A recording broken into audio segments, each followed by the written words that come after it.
Pas de survolant de drone de la piste cette fois-ci en raison de la proximité d'un aérodrome. Alors c'est une petite vue de Google Earth qui illustre la piste.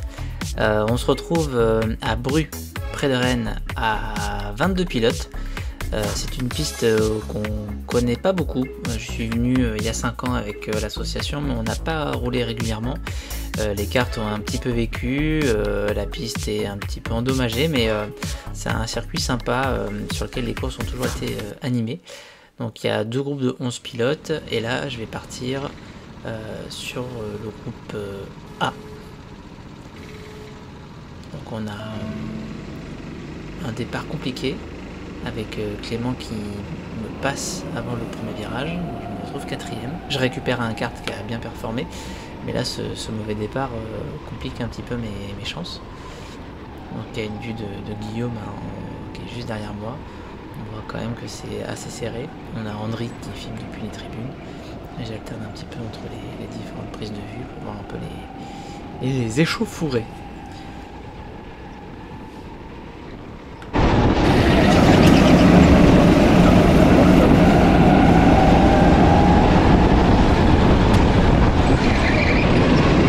Donc là je profite du combat entre Michel et Clément pour me faufiler à côté de Clément. Et dans ce virage là en fait je fais l'extérieur, il reste à l'intérieur mais il me tasse un petit peu sur l'extérieur, il le fait exprès. Du coup j'ai une roue qui vient un peu morte dans l'herbe et je fais l'extérieur avec Guillaume qui essaie de me faire à l'intérieur. Et là dans le virage je laisse un peu d'espace mais en fait il mange le vibreur, ça le secoue et du coup ça me permet de rester devant, mais c'était serré. Et du coup là derrière il se chope Eloane, c'est un petit peu tendu entre eux. Donc je repars à l'assaut de Clément, et là on voit déjà que l'écart avec Grégory qui est parti en tête, qui a fait une super pole, et Michel derrière, je suis encore un peu en... je perds du temps quoi, hein. C'est que le deuxième tour, mais 10 minutes ça passe quand même super vite, et même si j'ai un bon kart, j'arrive pas à voir où je vais passer Clément. Clément qui au passage est l'auteur de la musique d'introduction de chaque saison depuis quelques années. Un très bel artiste. Je crois qu'il fait mieux de la musique que du kart. Voilà, ça c'est pour me venger. Mais il faut aller voir sa page Cappuccino sur Insta et autres. Il fait des trucs super.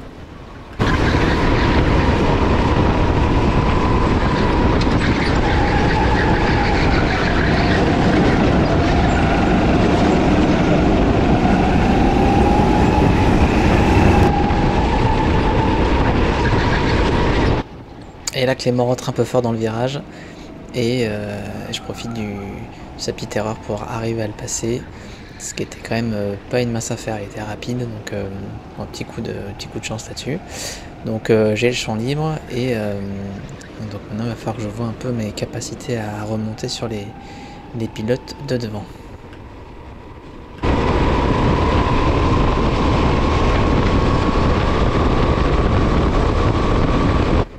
Donc ce que je comprends du kart là dans ces 4 premiers tours, c'est que j'ai pas forcément un gros moteur avec une grosse reprise qui propulse le kart. Par contre il est extrêmement bon, extrêmement stable dans ses enchaînements sinueux. Il glisse pas, il a pas trop de perte moteur, et là où peut-être sur un autre kart il faut compenser et éviter de se retrouver à contre-braquer, en fait ici c'est un kart qui est très suiveur du sinueux. Donc au final sur chaque petit bout de virage, là on voit comment je grignote sur Michel. Alors après la relance ici c'est un peu plus dur, hein, il a un moteur qui tient, mais je grappille vraiment dans la partie du sinueux.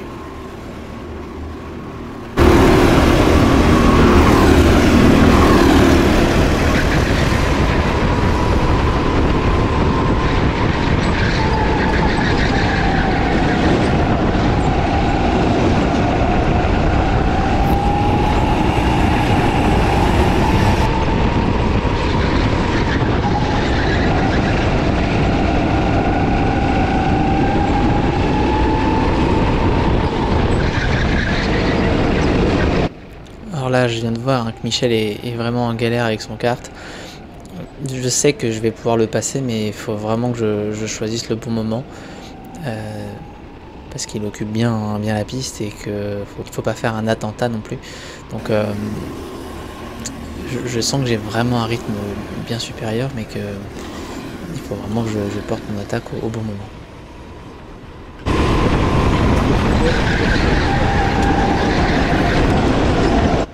Alors on s'en rend pas trop compte sur les images, comme c'est quand même pas mal stabilisé, mais c'est une piste qui casse quoi. Ça faisait longtemps que j'étais pas sorti d'une course où 48 heures plus tard j'avais mal en bas du dos. Tous les gars pendant les qualifications on avait tous mal aux mains, mal aux poignets, parce qu'en fait c'est des cartes assez puissants et la piste nous renvoie beaucoup de coups. Et là, eh ben, en fait je me surprends moi-même, j'attaque Michel là. J'ai senti qu'il ouvrait et que j'avais de quoi passer. Donc le dépassement il est propre net. Alors il est derrière moi là, il va me pousser encore pendant un moment, puis progressivement il va lâcher. Il va rester troisième, et par contre j'ai vraiment poussé très fort pour quasiment une demi-seconde au tour pour revenir sur Greg. Et qui fait pas d'erreur, hein. Par contre il est peut-être pas aidé par le meilleur kart, mais par contre il est ultra propre. Donc voilà, c'est reparti. Je sais que j'ai plus beaucoup de temps. Et je m'en veux un peu là parce que je suis un peu flemmasse. En fait je vais faire dans ce virage là, je suis pas assez incisif en fait, voilà, je suis complètement trop large, du coup ça redonne un petit peu d'air à Greg. Et je suis content d'être deuxième déjà parce que j'étais quand même quatrième à un moment. Et je suis peut-être pas assez agressif, en tout cas je l'observe un peu trop longtemps. Donc ça va diminuer mes chances de pouvoir le passer.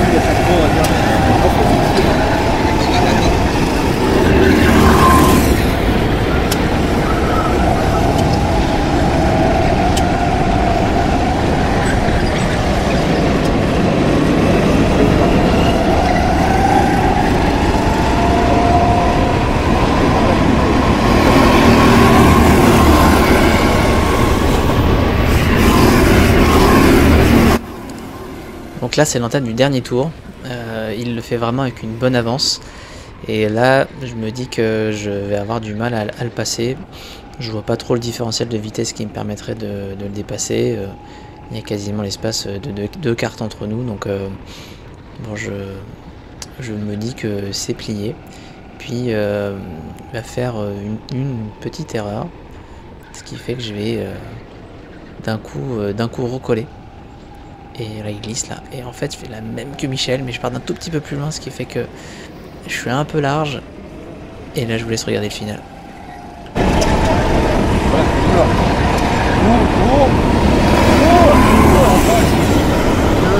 Une arrivée carrément serrée. Là on revoit la ralenti, et sur le moment on sait pas qui est devant qui, mais Greg reste devant pour 44 millièmes. Donc vraiment un souffle quoi. J'ai quand même le point du meilleur tour.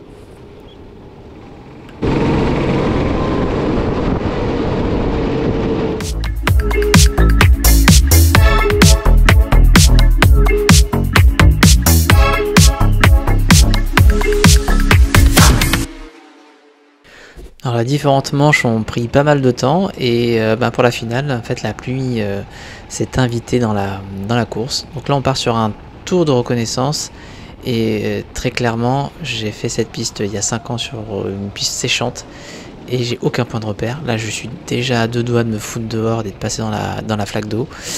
Je vaguement quelques souvenirs de ce qu'il fallait faire, mais on voit que là je suis nulle part. Je me fais un peu peur. Je sais que je pars deuxième. Il y a des furieux à côté de moi, et on voit le nombre d'erreurs là que je fais. En fait je suis en train de faire tout ce qu'il faut pas faire. Que il n'y en a pas une, il n'y a pas un truc bien là. Je suis pas du tout dans les bonnes trajectoires. Là je vais me relancer, je vais taper Michel. C'est du grand nimp quoi. Là, je vois que je suis complètement perdu, que je vais devoir partir et improviser complètement. Alors c'est une piste où on nous a dit oui, les intérieurs sont faisables. Bah là pour le moment les intérieurs on les sent pas quoi, j'en ai aucun feeling. Donc Ouais, vraiment pour le coup, petit coup de pression pour le départ.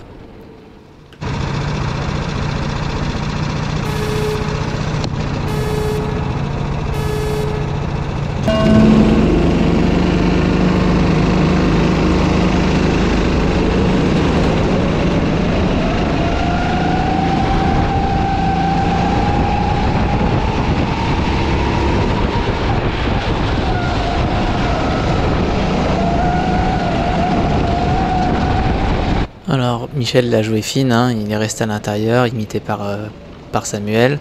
Greg et moi, on s'est mis à l'extérieur. Et puis là, dans le duel, eh ben, c'est Greg qui est un petit peu agressif et qui se retrouve dehors. Et Michel est en tête.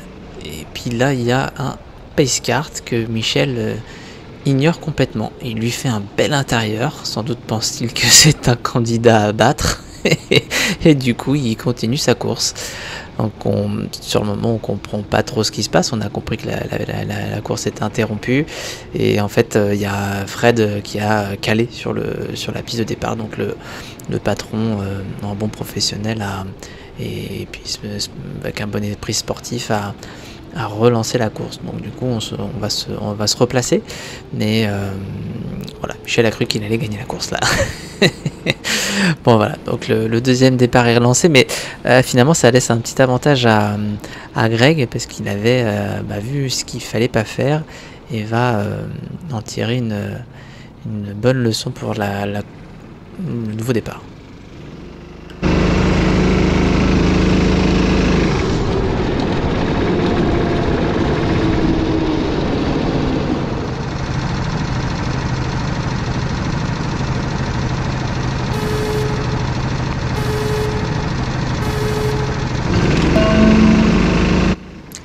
Alors oui, je bouffe un peu le départ, ce qui fait que là sur l'accélération je relâche un petit peu pour laisser passer Greg et ne pas tirer profit de mon erreur. Et puis ça se reproduit, là on a Michel qui refait à l'intérieur, Greg à l'extérieur et Samuel qui est aussi à l'intérieur, même si je ferme un peu la porte, en fait je suis complètement au milieu de piste donc je glisse. Et là je suis obligé de m'incliner et petit coup de chance, là cette fois-ci c'est Michel qui a été un peu agressif et qui perd une place. Greg est premier et Samuel est juste devant et Samuel va rater la corde ici.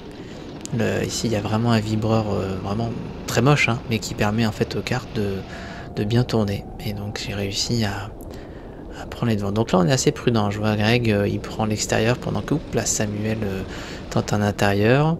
Et puis on est tous à l'extérieur.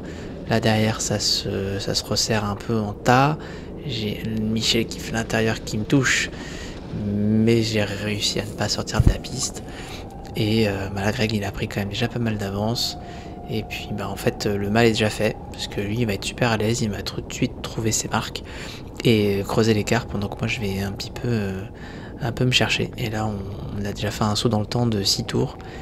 Il est déjà bien devant, il a quasiment 5 ou 6 secondes, donc à partir de là je sais que je vais rester second, Michel est loin, faut pas que je fasse d'erreur, donc je vais pas trop me chauffer à tenter des trucs de fou, donc je vais prendre confiance petit à petit, choper des intérieurs quand ça viendra, mais voilà je suis plutôt en apprentissage et en recherche de feeling plutôt que la recherche de perf ou de performance, d'optimisation. Là, je suis plutôt en grande séance d'entraînement et en gérant pour pas faire d'erreur.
Donc on va essayer de détailler un tour. Donc là ce qui est important c'est de tourner assez tôt. Finalement si on tourne un peu trop tard on est pris par l'extérieur. Donc il faut vraiment braquer tôt et choper le vibreur. Ici aussi ça aide pas mal. La difficulté c'est de savoir à quelle vitesse on arrive. Peut-être que du coup l'excès de prudence fait qu'on est lent, mais en même temps ça nous permet de bien choper les vibreurs. Et là c'est pareil aussi en fait. C'est le dosage entre arriver à choper le vibreur sans se faire catapulter. Là j'étais un peu rapide mais le deuxième me rattrape, donc ça passe encore. Ici je sais pas quelle est la meilleure façon de faire, en tout cas moi je passais comme ça. Je profitais de ce vibreur à l'intérieur qui finalement me permettait de tourner sans trop me déstabiliser. Et là avec le temps j'ai vu que l'intérieur ici était pas mal, ça tourne plutôt bien. Et puis ici je tourne peut-être un chouïa tard, mais il y a un creux dans le vibreur, donc ça permet de passer. Et là, j'étais plutôt à l'aise sur l'extérieur pour avoir une bonne relance, plutôt que de m'arrêter pour prendre l'intérieur et mettre du temps à réaccélérer. Là, c'est pareil, il faut tourner tôt. Gros coup de volant pour ensuite arriver un peu en drift jusqu'à la ligne d'arrivée.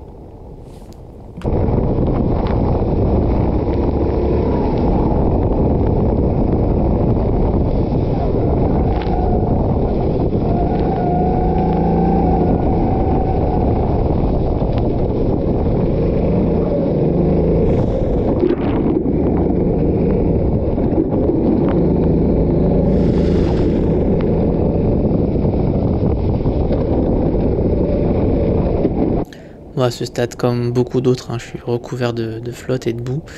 Donc, dans ces conditions, il faut mieux avoir une bonne combi pluie. Il est souvent recommandé aussi de ne pas forcément avoir un casque de valeur. Moi, ce qui n'était pas forcément mon cas ce jour-là, mais c'est vrai que ça a vite tendance à foutre de la boue et de la terre partout. Donc, c'est chiant à nettoyer. Et puis, mais par contre, c'est vraiment fun dans ces conditions parce que on peut vraiment travailler et puis vraiment tenter des choses assez sympas, quoi. Donc qui peuvent faire vraiment une grosse différence. La Greg qui tournait quand même près d'une seconde plus vite que moi, donc voilà, il avait trouvé, il était comme un poisson dans l'eau. Et souvent essayer de profiter comme ça des fois des tours de décélération pour tenter des choses que vous n'aviez pas tenté en course, ça peut être une bonne façon aussi de progresser sans pression. Donc je finis deuxième au général aussi de cette course avec Greg qui marque 90 points, moi 81 points et Michel à 69. Donc le championnat est relancé.